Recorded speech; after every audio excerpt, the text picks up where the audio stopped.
नमस्कार दोस्तों, मैं हूं सचिन और आप सुन रहे हैं हॉरर कहानी। पिछले कुछ दिनों से मैं आप लोगों के लिए अलग अलग हॉरर कहानी लेकर आ रहा हूं, जो कि शायद आप लोगों को पसंद भी आ रही हैं। लेकिन पिछले कुछ दिनों से आप लोगों के कमेंट्स आ रहे हैं कि आप तो ट्रक ड्राइवर की हॉरर कहानी को तो भूल ही गए हो, और आप लोगों की बहुत ज़्यादा फरमाइश थी कि आप ट्रक ड्राइवर की हॉरर कहानी कब लेकर आओगे। तो इसीलिए मैंने सोचा कि क्यों ना आज आपकी इस फरमाइश को पूरा कर ही दिया जाए, और इसीलिए आज मैं आप लोगों के लिए लेकर आया हूँ ट्रक ड्राइवर की हॉरर स्टोरी, जो कि सुनने में काफ़ी ज़्यादा मज़ेदार और डरावनी है। अगर आप इस कहानी को अंत तक सुनते हैं तो आप सच में एक ऐसे डरावने हादसे से रूबरू होने वाले हैं जिसको सुनने के बाद आपको सच में डर का एहसास होने लगेगा। दोस्तों, आज की हमारी जो कहानी है वह राजस्थान के झालावाड़ के रहने वाले एक शख्स की है जिनका नाम रवि है, और वह पेशे से एक ट्रक ड्राइवर हैं। तो चलिए अब यह कहानी रवि के पॉइंट ऑफ व्यू से सुनते हैं।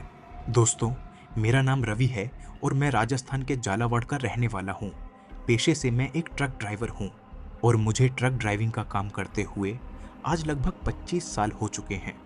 लेकिन इन 25 सालों में मेरे साथ कई डरावने हादसे हुए हैं, और उन डरावने हादसों को याद करके आज भी मैं कई बार सोचता हूँ कि मैंने मेरे जीवन में यह ट्रक ड्राइविंग का काम अपनाकर बहुत बड़ी गलती कर दी है। इससे अच्छा तो मैं कोई और काम ही कर लेता।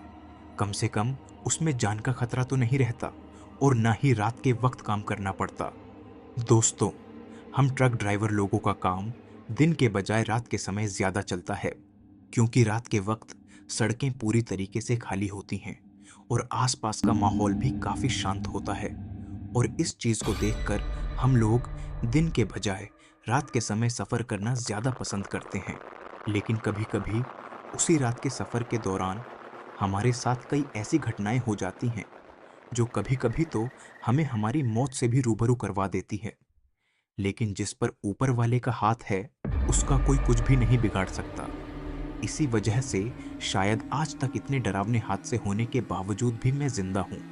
लेकिन एक बार मेरे साथ एक ऐसा बहुत ही भयंकर और डरावना हादसा हुआ था, जिसके होने के बाद मैंने एक पल के लिए तो यह सोच लिया था कि आज तो मेरी मौत पक्की है, और आज ना ही तो मुझे कोई भगवान बचा सकता है और ना ही कोई इंसान, क्योंकि वह हादसा था ही इतना ज़्यादा डरावना। जैसा कि मैंने आपको पहले बताया है कि मुझको ट्रक चलाते हुए 25 साल हो गए हैं, और इन 25 सालों में मेरे साथ कई बार ऐसे हादसे हुए थे जिनकी वजह से मैं एक पल के लिए तो डरने पर मजबूर हो गया था। लेकिन यह जो हादसा था, यह इतना ज़्यादा डरावना था कि उस दिन मैंने सोच लिया था कि मैं आज के बाद यह ट्रक ड्राइविंग का काम छोड़ दूंगा। आज जो घटना मैं आप लोगों को बताने जा रहा हूँ वह आज से लगभग 15 साल पहले की है। उस वक्त मैं एक गैरेज की फैक्ट्री में ट्रक चलाने का काम किया करता था, और उस वक्त मेरा काम था गैरेज में रखे सामान को एक जगह से दूसरी जगह पर पहुंचाना।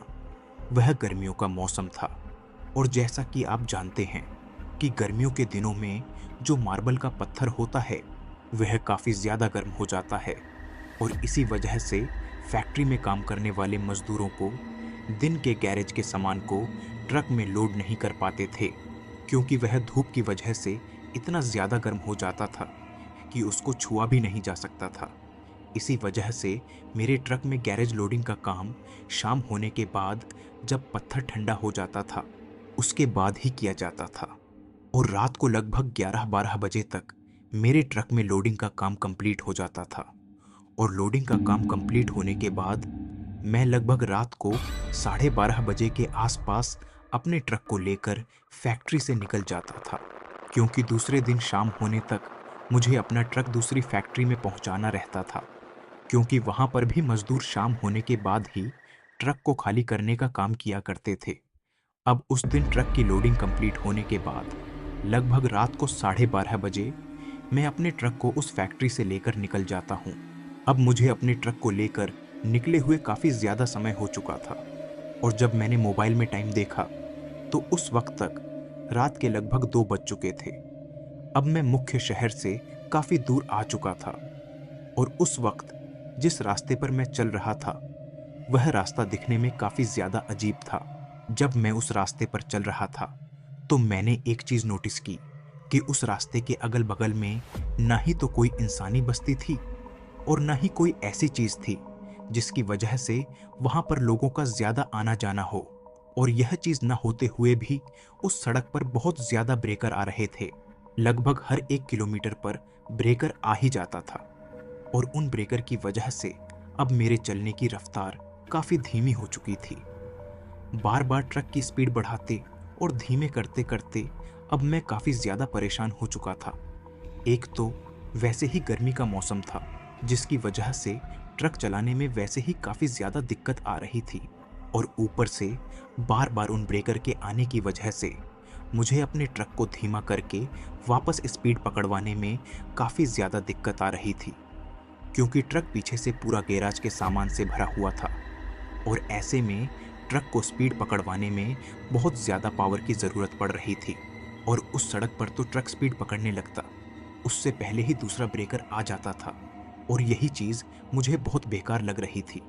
इसके साथ साथ ही मुझे एक डर और सता रहा था कि ट्रक भी पूरा गैराज के सामान से भरा हुआ है, जिसकी वजह से ट्रक के टायरों पर काफी ज्यादा दबाव पड़ रहा है और ऊपर से गर्मी का मौसम है। और ऐसे मौसम में बार बार इन ब्रेकर का आना ट्रक के टायरों के लिए सही नहीं था और मुझे डर था कि कहीं ज्यादा दबाव पड़ने की वजह से ट्रक का कोई टायर ना फट जाए।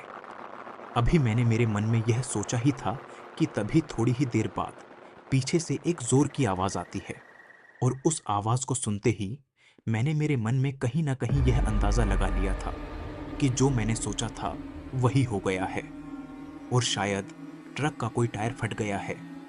उस आवाज को सुनने के बाद मैं मेरे ट्रक को धीमा करते हुए सड़क के साइड में ले जाकर एक जगह पर रोक देता हूँ और अब ट्रक के टायरों को चेक करने के लिए केबिन से नीचे उतरता हूँ।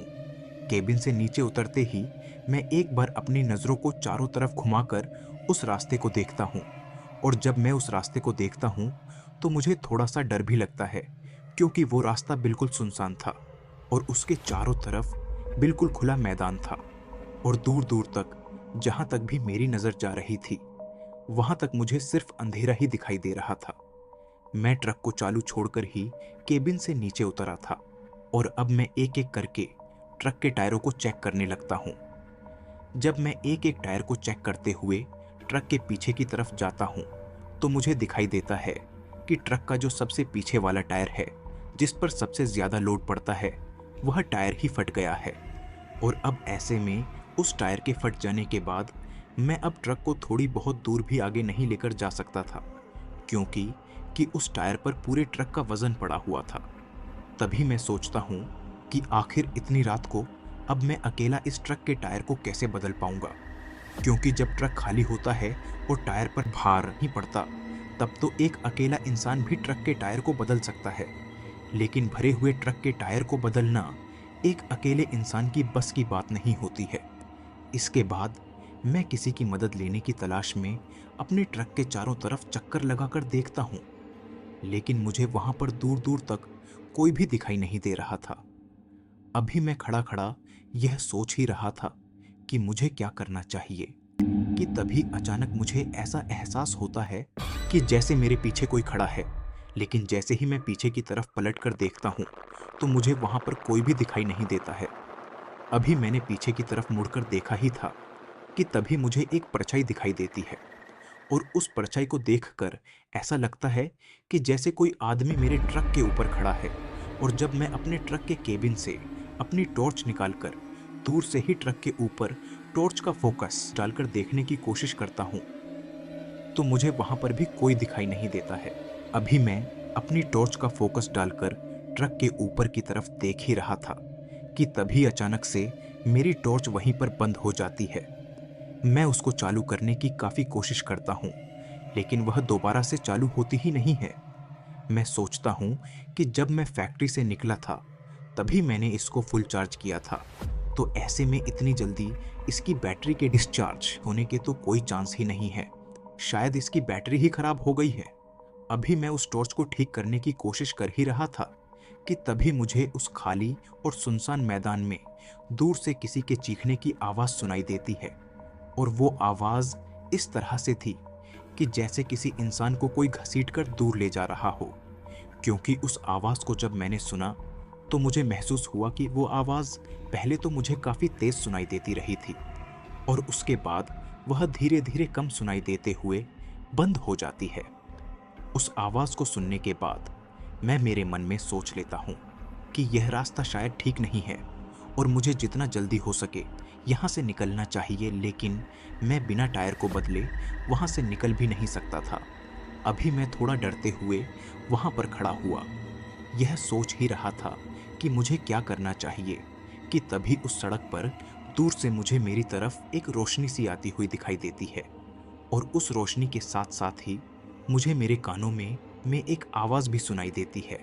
और जब मैं उस आवाज़ को गौर से सुनता हूँ तो वह आवाज़ किसी ऑटो रिक्शा की तरह की आवाज़ थी और अब वह आवाज़ उस रोशनी के मेरे करीब आने के साथ साथ काफ़ी तेज़ हो रही थी।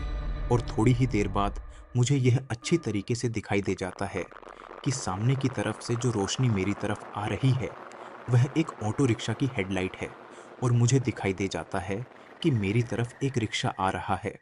और उस रिक्शे को देखकर मुझे मेरे मन में एक उत्साह दिखाई देती है कि शायद यह रिक्शा वाला मेरी कोई मदद कर देगा।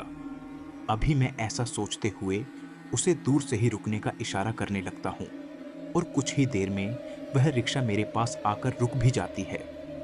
जब वह रिक्शा मेरे पास आकर रुकती है तो मैं देखता हूँ कि उसमें एक आदमी बैठा हुआ है और उसके कपड़ों पर काफी ज्यादा काले डब्बे और ग्रीस की तरह कुछ लगा हुआ था। दोस्तों, आगे ऐसा क्या हुआ मेरे साथ जिसको देखने के बाद मेरे रोंगटे खड़े हो गए, तो मिलते हैं इस कहानी के पार्ट 2 में। तब तक के लिए अगर आपको ये वीडियो थोड़ी सी भी अच्छी लगी तो वीडियो को लाइक करके बेल आइकन दबाना ना भूलें। मैं जल्द ही मिलूंगा अगले वीडियो में।